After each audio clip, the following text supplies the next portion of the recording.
बोलेंगे मैं तो पीटूंगा। 2 दर्जन से ज्यादा जाएंगे जब, और सबसे पहले जो केस दर्ज होंगे मोदी साहब के ऊपर। आज मतलब कांग्रेस की विधवा एक देश के प्रधानमंत्री कहते हैं, शर्म नहीं आती? प्लीज, अभी पता चलेगा गिलास तोड़ देंगे आपके शो पे, पानी आप पे आके गिरेगा। अच्छा, हम क्यों तोड़ देंगे? देशद्रोही गद्दार कहेगा तो जरूर तोड़ेंगे। अभी उन्होंने, सुनिए, अभी उन्होंने दोबारा पुनः आपके प्रश्न पूछने पे क्या कहा, मैं कायम हूं अपनी बात पे, मैं हिंसा करूंगा, मैं मारूंगा लोगों को। मैंने एक सवाल पूछा इन्हीं का तर्क देके। राहुल गांधी ने देश के प्रधानमंत्री को सरेंडर मोदी बुलाया, राहुल गांधी को मारा जाना चाहिए क्या? आपके तर्क के हिसाब से तो मारा जाना चाहिए, लेकिन वो फिर भी गलत है क्योंकि कानून के खिलाफ है। दूसरी बात, इन्होंने कहा देश के गद्दारों को कैसे बोला। देखिए, कांग्रेस पार्टी का नारा कुछ अलग है, और ये तस्वीर पहले दिखा के बताता हूं इनका नारा क्या है। इनका नारा है देश के गद्दारों को गले लगा लो यारों को, देश के गद्दारों को गले लगा लो यारों को, क्योंकि जो देश का गद्दार होता है उसका सबसे पहले माई बाप कोई होता है तो कांग्रेस पार्टी होती है। तीसरी बात, सपा के प्रवक्ता को मैं सुन रहा था और मुझे खुशी हुई वाकई कि उन्होंने कहा कि ये अमर्यादित भाषा का वो समर्थन नहीं करते, लेकिन उन्होंने कहा माफी मांगनी चाहिए। तो मैं एक बात पूछूंगा, जब अखिलेश यादव ने, और ये तस्वीर लेके आया हूं, अमित शाह जी को और नरेंद्र मोदी जी को गुजरात के गधे बुलाया था, तो क्या अखिलेश यादव माफी मांगेंगे? 1, 2, आजम खान के खिलाफ इलेक्शन कमीशन ऑफ इंडिया ने कार्रवाई करी। मैं एक लाइन पढ़ देता हूं। इन्होंने कहा प्रधानमंत्री मुसलमानों के कातिल व धर्म के ठेकेदार हैं, इधर भी मौत है उधर भी मौत है, आओ ऐलाने जंग का नारा लगाओ और जालिमों पर टूट पड़ो। यह आजम खान ने कहा था, पार्टी से निष्कासित नहीं किया। तीसरा, देखिए, शब्दों की मर्यादा की बात आप इसलिए ना करिए। एक नेत्री हैं जयप्रदा जी, उनके अंग वस्त्रों का रंग आजम खान ने बताया था खाकी है, कह रहे थे। मैं वो पूरा बयान नहीं बोलूंगा, शेमफुल वो नहीं, मेरा निवेदन है वो स्टेटमेंट नहीं बोले थे। That was a shameful. अभी तक की जितनी स्टेटमेंट है उसमें सबसे ज्यादा शर्मिंदा करने वाली स्टेटमेंट है जिसमें जयप्रदा के, मतलब उन्होंने जिस टर्म में बोला, और हाईली ऑब्जेक्शनेबल है किसी भी नेता के बारे में, किसी की नेत्री के बारे में इस तरह के शब्द का उच्चारण करना वो सही नहीं था। ओके, सुनील यादव वो कह रहे हैं कि आप क्या शब्दों की मर्यादा की बात करेंगे? आप तो एक फीमेल लीडर के वन शुड नॉट से उसके अंडरगारमेंट का कलर बता रहे थे आपके नेता, और किसी ने कुछ नहीं बोला। देखिए अमीश जी, मैं अपनी बात पे टिका हूं। मैं एक पार्टी का वर्कर के नाते ये कह सकता हूं, और पार्टी के प्रवक्ता के नाते, कि अब शब्द अमर्यादित शब्दों की जगह सभ्य समाज में नहीं है, हमारे आपके बीच नहीं है। और जहां तक बीजेपी के प्रवक्ता ने कहा कि माननीय अखिलेश यादव जी ने प्रधानमंत्री जी को और अमित शाह जी को कुछ बोला, अरे कैसी बात कर रहे हैं आप? अपने नेताओं के खिलाफ क्यों ऐसे शब्दों का प्रयोग कर रहे हैं? हमारे नेता ने कभी भी देश के प्रधानमंत्री जी को और गृह मंत्री जी को ऐसे शब्द नहीं बोले। हाँ, ये जरूर कहा कि 20 फरवरी 2017 वीडियो चलाऊं? नहीं, झूठ मत बोलिए। ये बात जरूर कही कि देश के महानायक अमिताभ बच्चन जी से मैं अनुरोध करूंगा कि कम से कम गुजरात के गधों का प्रचार ना करें। तो आप अपने नेता को क्यों ऐसा शब्द कह रहे हैं? आपने और कौन बना? आप अभी एक बात कह रहे थे, और वो बात आप आलोक जी से कह रहे थे, और इस बात को मैं स्वीकार करता हूं कि जो देश के गद्दार हैं वो हमारे आपके सबके गद्दार हैं, वो किसी के यार नहीं हो सकते। ना तो देश के गद्दारों का सम्मान होगा, ना देश को बेचने वालों का सम्मान होगा, अंडरवेयर पे क्या आजम खान ने बोला था वो सही था गलत था बताइए? पैसा लेकर के भगाने वाले मित्रों का सम्मान होगा, ना ही देश के साथ वादा खिलाफी करने वालों का सम्मान होगा। के अंडरवेयर पे चुनावी रैली में वक्तव्य देना कितना ठीक? गौरव संगीत रागी, प्रोफेसर रागी 1% ठीक नहीं है। एक सेकंड, प्रोफेसर रागी को स्क्रीन पे लेके आइए। प्रोफेसर रागी, पुलिस में इतना उतावलापन क्यों था? तो पार्टी क्या आपको लगता है कि पुलिस कैलकुलेट नहीं कर पाई या उतावली ज्यादा हो गई थी? एक सवाल जरूर खड़ा होगा, ये व्हाट इज योर टेक?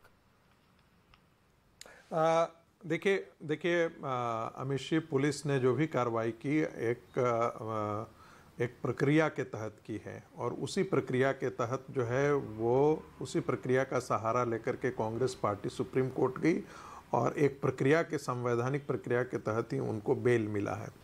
दूसरी बात, मैं एक बड़ी टिप्पणी करना चाहता हूं कि जब आप कहते हैं कि हमारे देश के गद्दारों को यदि आप कहेंगे तो हम थप्पड़ मारेंगे या पीटेंगे या वायलेंस करेंगे, तो मुझे सिर्फ इसमें इतना कहना है कि जैसे आपको बोलने की आज़ादी है और आपके बारे में कोई विश्लेषण लगाने की आज़ादी है, आपके अभिव्यक्ति की स्वतंत्रता है, तो आप उसे अभिव्यक्ति की स्वतंत्रता के तहत ही आप उसे जवाब देंगे। मारने और पीटने, चाहे वो स्टूडियो में हो, चाहे वो कोई भी व्यक्ति करता हो, चाहे वो मैं हूं या आलोक शर्मा है, वो कहीं से न्यायोचित चीज़ नहीं है। और मुझे लगता है कि ये टेलीविज़न पर भाषा ये बोलनी भी नहीं चाहिए, न हमें बोलनी चाहिए, न आलोक जी को बोलनी चाहिए। जरूर कभी कभी उत्तेजना में ये सब चीजें घट जाती हैं, टेलीविजन पर आप आते हैं, आपको किसी की बात पे ऑब्जेक्शन हो सकता है, आप बोलेंगे अगर कोई गद्दार बोलेगा तो हम उसको पीटेंगे। ये तो भाषा नहीं हो सकती कि आप एलानिया कह रहे हैं कि हम मारेंगे उसको। ये तो फिर ऐसी भाषा है कि जो गली कूचे में बोली जाती है, जो मोहल्लों में बोली जाती है, मोहल्ले में बोली जाती है। चौक पे खड़ा होकर एक व्यक्ति बोलता है अगर तुमने मुझे कुछ भी बोला तो मैं तुम्हें मारूंगा। अब क्या इसका क्या जवाब है? एक सभ्य समाज में इसका क्या जवाब होगा? लोकतांत्रिक देश में। अरे सुनिए ना, मैं उत्तर देता हूं, एक उत्तर देता हूं मैं। एक सभ्य समाज में प्रधानमंत्री कहें कि नेहरू सरनेम क्यों नहीं लगाते? क्या था वो? तीरथ सिंह रावत थे इनके चीफ मिनिस्टर, और लड़की की फटी हुई जीन्स ऊपर से नीचे तक देख रहे थे। कोई सवाल नहीं पूछ सकता उनसे। किसने? सबने सवाल पूछा, तीरथ सिंह रावत से सबने सवाल पूछा, लेकिन मारने को कैसे जस्टिफाई कर सकते हैं आलोक जी? मुख्यमंत्री रहे वो बीजेपी ने कोई एक्शन लिया? मुख्यमंत्री की कुर्सी तक खोनी पड़ी थी, बीजेपी ने मुख्यमंत्री पद से हटा दिया था उस व्यक्ति को, आप ध्यान रखिए। वो उस वक्तव्य पे नहीं खोनी पड़ी थी, वो इस वक्तव्य पे खोनी पड़ी थी कि कहीं से विधानसभा के सदस्य नहीं बने थे। अमित जी इतनी वकालत क्यों करते हैं आप बीजेपी की? मैं तो पॉइंट रख रहा हूं, इसी वजह से हटाया था। नहीं पता। अरे चुनाव तो पहले लड़वा सकते थे, नहीं लड़वाया था बीजेपी ने, क्योंकि उनके लगातार इसी तरह के बयान आ रहे थे। सुनिए ना प्रभु, अरे प्रभु सुनिए ना आप जरा, आप ही का शो होगा टक्कर, याद होगा। बीजेपी के प्रवक्ता ने मुझे आलोक खान कहा था, और मुझे नहीं 20 प्रवक्ताओं को कांग्रेस की इनकी आदत बन गई थी। वो तो बड़ा सम्मान था, आपने रोका तक नहीं था शो के अंदर। लेकिन खैर हम आपसे उम्मीद नहीं करते कि आप रोकेंगे जी। लेकिन आज का विषय यह है कि आसाम पुलिस ने जिस तरह से जल्दबाजी की है, और वो अपने आका को खुश करना चाहते थे, और उनके आका अपने आका को खुश करना चाहते थे।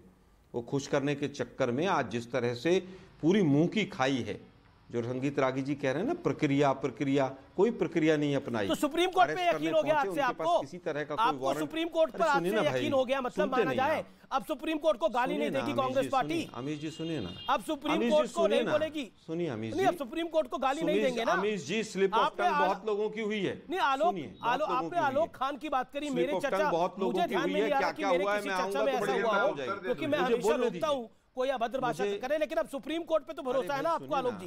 ये तो एक बार बोल दीजिए, ऑनरेबल सुप्रीम कोर्ट पे तो भरोसा है ना अब आपको? और मैंने भी अभद्र शब्द बोले थे, मुझे भी याद है।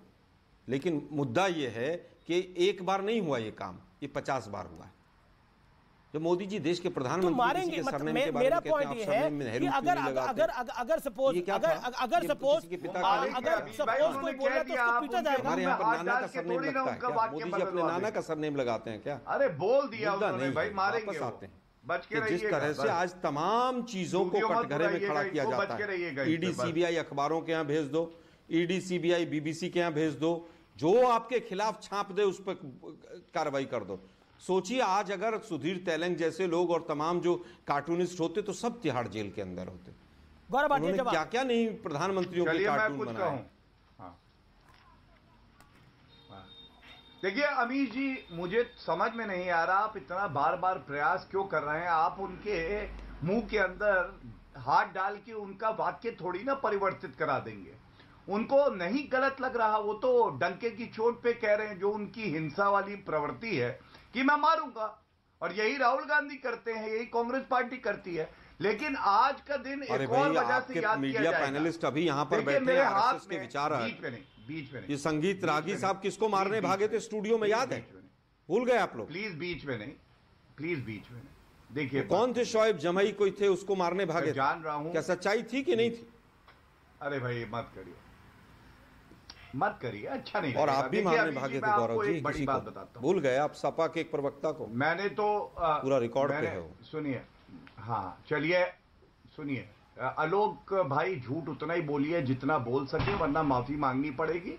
जिस प्रवक्ता ने मेरे पे हाथ उठाया था उसके खिलाफ एफआईआर हुई थी, वो अरेस्ट हुआ था, ठीक है, इसलिए झूठ मत बोला करिए। चलिए, खैर आज का दिन इसलिए याद किया जाएगा। देखिए, पहले मैं आपको एक ऑर्डर दिखाता हूं। ये ऑर्डर है राहुल गांधी, जो कि सर्वोच्च नेता है कांग्रेस पार्टी के, वो सुप्रीम कोर्ट में कहते हैं N unconditional apology was tendered by him stating that the attributions were entirely unintentional, non-willful and inadvertent। ये मांगी आज उनके ही नेता पवन खेड़ा ने, ये ऑर्डर आ गया है। However, Dr. Singhvi states that the petitioner Pawan Khera tenders an unconditional apology। अरे माफी मांगनी क्यों पड़ती है, इतना झूठ बोलते क्यों हो, अमर्यादित भाषा का इस्तेमाल क्यों करते हो? सुप्रीम कोर्ट में कीर्तिमान बन जाएगा। मेरा ब्रॉडर पॉइंट है, आलोक शर्मा, मेरा ब्रॉडर पॉइंट है। प्रोफेसर रागी को भी मैं एक तरफ, आलोक शर्मा, राहुल गांधी कन्याकुमारी टू कश्मीर एक यात्रा निकालते हैं जिसमें वो प्यार बांट रहे हैं, लेकिन दूसरी तरफ आप कह रहे हैं कि कोई हमें अगर कुछ कहेगा तो हम हिंसा करेंगे। ये बड़ा कॉन्ट्रडिक्टरी है अपने आप में। एक तरफ प्यार और लव की बात हो रही है, दूसरी तरफ हिंसा की बात हो रही है। कहा कि लोग कुछ कहेगा तो हम हिंसा करेंगे? नहीं तो आप हिंसा करेंगे, ये कब कहा? नहीं तो ये मारना हिंसा ही होती है। शब्दों को तोड़ना मारना बंद करो होती है। आप पीटना हिंसा होती है। बन गया आप लोगों का, आप भी जमानत पे भूल मत जाओ। पीटना हिंसा होती है। नहीं, मैं फिर कहूंगा, नहीं, गलत शब्दावली पे मत जाइए, तोड़ो मोड़ो मत शब्दावली। मैंने क्या तोड़ मोड़ा? आपने क्या बोला? मैं मारूंगा। मैंने कहा कोई देशद्रोही गद्दार कहेगा तो वो पिटना चाहिए। मैं अपनी बात पर कायम हूं। हिंसा हुई ना, कोई आपको अगर देशद्रोही गद्दार बोलेगा, गोली मारने के लिए उकसा रहे हैं, उनके ऊपर एफआईआर नहीं करेंगे। प्यार की बात हो रही है, आप जनता को उकसा रहे हैं कि गोली मारो। नहीं, गोली मारो जनता को आप कह रहे हैं। संगीत रागी पर सवाल नहीं पूछेगा। आप प्रोफेसर हैं, हिंसा और पिटाई में, मार में एक अंतर होता है, और अगर कोई गद्दार बोलेगा तो हम हिंसा करेंगे, तब प्यार की फिलॉसफी गायब है। देखिए, राहुल गांधी मतलब देशद्रोही और गद्दार सुन ले हम बैठकर, वो प्यार बांटने के लिए, और वो भी उन लोगों से जिन्होंने अंग्रेजों की मुखबरी। अरे आप कमाल की बात कर रहे हैं। आप चौकीदार चोर है का नारा लगा चुके हैं, उसके बाद आप नरेंद्र मोदी जी के पिता के बारे में आपके नेता ने तो दूसरी तरफ से भी ये होगा तो फिर लोकतंत्र क्या बचा? तो लोकतंत्र में मारधार हो जाएगी क्या? बीजेपी भी मारेगी, कांग्रेस भी मारेगी, तो क्या करेंगे हम लोग? डिबेट के अंदर क्या हो रहा है? बीजेपी तो पूरे देश को मार ही रही है, हर तरह से मार रही है। वो अलग विषय है, आप उस पे अपनी बात हर तरह से मार रही है। गरीब आदमी मरा पड़ा है, बिल्कुल बेरोजगार मरा पड़ा है, युवा मरा पड़ा है। नहीं, वो आपका, महिलाओं को जिंदा जलाया जा रहा है। चुनाव में लेके जाइए, चुनाव में लेके जाइए। पिछले 7 राज्यों में आप चुनाव में लेके गए, 5 में बीजेपी आई, 2 में नहीं आई। ओके, जवाब। अरे पत्रकारों की, मुख्यमंत्री की सभाओं में साड़ियां खींची जा रही है। अमीश जी, अभी मध्य प्रदेश में देखा नहीं क्या हुआ था? अमीश जी, वो स्लिप ऑफ टंग था क्या? किसी पे एफआईआर नहीं हुई क्योंकि बीजेपी की सरकार है। Okay professor, 5 second sir, professor आगे 5 सेकंड। अमीश जी, मैंने राहुल गांधी को कभी भी सभ्य भाषा में प्रधानमंत्री को उद्धृत करते हुए नहीं देखा है। तू तड़ाक की भाषा कोई पार्टी का अध्यक्ष करे, प्रधानमंत्री के लिए करे, ऐसा लोकतंत्र में पहले कभी नहीं देखा। ठीक है, प्रवक्ता के स्तर पर शुक्रिया, लेकिन लोकतंत्र की दुहाई दी जाती है, भाषा की मर्यादा होनी चाहिए, चाहे बीजेपी हो चाहे कांग्रेस हो, बहुत जरूरी है, लेकिन हिंसा की कोई जगह नहीं है, यानी मारधार की कोई जगह नहीं है। अगर आप किसी के विचारों से सहमत नहीं है तो अपना ऑब्जेक्शन दर्ज करिए, लेकिन हिंसा की जगह नहीं है। नमस्कार।